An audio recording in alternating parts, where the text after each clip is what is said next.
Hello നമസ്കാരം, എല്ലാവർക്കും പുതിയൊരു വീഡിയോയിലേക്ക് സ്വാഗതം. അപ്പോൾ ഇന്ന് നമ്മൾ തയ്യാറാക്കുന്നത് ഒരു ഡ്രിങ്കിൻ്റെ റെസിപ്പി തന്നെയാണ്. അപ്പോൾ ഇപ്പോൾ നല്ലൊരു ചൂടാണ്, അതുപോലെ തന്നെ നോമ്പൊക്കെയാണ്. അപ്പോൾ നമുക്ക് നല്ല ദാഹമൊക്കെ ഉണ്ടാവും, അതേസമയം വിശപ്പും കൂടി മാറുന്ന ഒരു രീതിയിലുള്ളൊരു ഡ്രിങ്കിൻ്റെ റെസിപ്പിയാണ് നമ്മൾ ഷെയർ ചെയ്യുന്നത്. വീഡിയോ കണ്ടുകൊണ്ടിരിക്കുന്ന സമയത്ത് നിങ്ങൾക്ക് ഇഷ്ടപ്പെടുകയാണെങ്കിൽ മാത്രം ചാനൽ ഒന്ന് സബ്സ്ക്രൈബ് ചെയ്യാനും വീഡിയോ ഒന്ന് ലൈക്ക് ചെയ്യാനും മറക്കരുത്. അപ്പോൾ ഇനി നമുക്കിതെങ്ങനെയാണ് ഈ ഡ്രിങ്ക് തയ്യാറാക്കുന്നതെന്ന് നോക്കാം.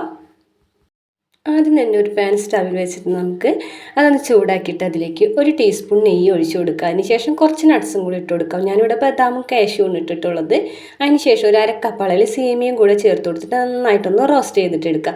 വറുത്ത സേമിയ ആണെന്നുണ്ടെങ്കിൽ നമുക്ക് ഇതിലൊന്ന് ഇട്ടിട്ട് ഒന്നുകൂടെ ഒന്ന് വറുത്തെടുക്കാം. പിന്നീട് ഞാനിതിലേക്ക് ചേർത്ത് കൊടുക്കുന്നത് 600 ml അളവിൽ പാലാണ് ചേർത്ത് കൊടുത്തിട്ടുള്ളത്. അതും കൂടെ നന്നായിട്ടൊന്ന് ചൂടാക്കിയിട്ടെടുക്കുക. ഒന്ന് തിളച്ചൊന്ന് കുറുകിയിട്ട് വരാം. സേമിയ ആയതുകൊണ്ട് തന്നെ ഒരുപാട് തിക്കാക്കിയിട്ട് എടുക്കേണ്ട, കാരണം ഇരിക്കുന്നതോറും ഇതൊന്ന് കട്ടിക്ക് വരും. പിന്നെ നമ്മൾ ഈ ഒരു ഡ്രിങ്ക് നല്ലപോലെ ലൂസാക്കിയിട്ടാണ് എടുക്കുന്നത്. അപ്പോൾ നിങ്ങൾക്ക് കട്ടി ഇഷ്ടമാണെന്നുണ്ടെങ്കിൽ അങ്ങനെ ഇത്തിരി കൂടെ ഒന്ന് കുറുക്കിയെടുക്കാം. അതിനുശേഷം മധുരത്തിന് ആവശ്യമായിട്ടുള്ള കണ്ടൻസ്ഡ് മിൽക്ക് ഒഴിച്ച് കൊടുക്കുന്നുണ്ട്. അപ്പോൾ നിങ്ങൾക്ക് പഞ്ചസാരയാണ് ചേർക്കണമെന്നുണ്ടെങ്കിൽ അങ്ങനെ മതി, അതല്ലാന്നുണ്ടെങ്കിൽ കണ്ടൻസ്ഡ് മിൽക്ക് ചേർത്ത് കൊടുക്കുക. അപ്പോൾ അത് കൂടെ ചേർക്കണമെങ്കിൽ കുറച്ചും കൂടെ നല്ലൊരു ടേസ്റ്റ് ആയിരിക്കും. ഇതിപ്പോൾ ഏകദേശം ഒന്ന് കുറുകി ഇങ്ങനെ തിക്കായിട്ട് വന്നിട്ടുണ്ട്. ഇതൊന്ന് ചൂടാറാനായിട്ട് നമുക്ക് മാറ്റി വയ്ക്കാം. ആ ഒരു സമയത്ത് നമുക്ക് കുറച്ച് കസ്കസ് ഒന്ന് വെള്ളത്തിൽ കുതിർത്തെടുക്കണം. ഞാനിവിടെ ഇപ്പോൾ 2 ടേബിൾ സ്പൂണോളം കസ്കസ് എടുത്തിട്ടൊരു പാത്രത്തിൽ ഇട്ട് കൊടുത്തിട്ടുണ്ട്. ഇതിലേക്ക് ആവശ്യത്തിനുള്ള വെള്ളം ഒഴിച്ചിട്ട് ഒന്ന് കുതിർക്കാനായിട്ട് വയ്ക്കുക. ഒരു 2-3 മിനിറ്റ് മാത്രം സമയം മതി. ഇതൊന്ന് കുതിർന്ന് വരും. നമ്മളിപ്പോൾ ഡ്രിങ്കൊക്കെ ഉണ്ടാക്കുമ്പോൾ കസ്കസ് കൂടെ ചേർക്കുകയാണെന്നുണ്ടെങ്കിൽ നമുക്ക് നല്ല ശരീരത്തിനൊക്കെ നല്ലൊരു തണവൊക്കെ കിട്ടും.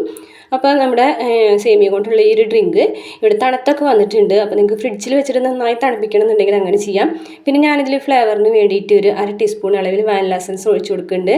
അതല്ലാന്നുണ്ടെങ്കിൽ നിങ്ങൾക്ക് ഏലക്കാപ്പൊടി ആണെങ്കിലും ചേർത്ത് കൊടുക്കാം കേട്ടോ. ഇനിയിപ്പോൾ ഫ്ലേവർ ഒന്നും ചേർത്തില്ലെങ്കിലും തന്നെ നല്ല ടേസ്റ്റാണ് ഇത് കുടിക്കാനായിട്ട്.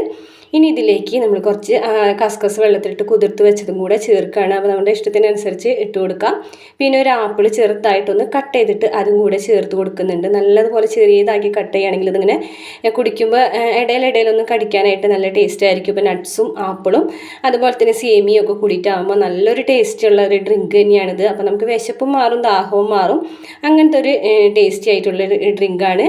അപ്പോൾ ഇത്രയേ ഉള്ളൂ നമ്മുടെ ഒരു ഡ്രിങ്കിൻ്റെ റെസിപ്പി. വീഡിയോ ഇഷ്ടപ്പെടുകയാണെങ്കിൽ മറക്കാതെ ഒന്ന് ചാനൽ സബ്സ്ക്രൈബ് ചെയ്യാനും വീഡിയോ ലൈക്ക് ചെയ്യാനും നിങ്ങളുടെ ഫ്രണ്ട്സിനും ഫാമിലിക്കൊക്കെ വേണ്ടിയിട്ട് ഈ വീഡിയോ ഒന്ന് ഷെയർ ചെയ്തെടുക്കാനും മറക്കരുത്.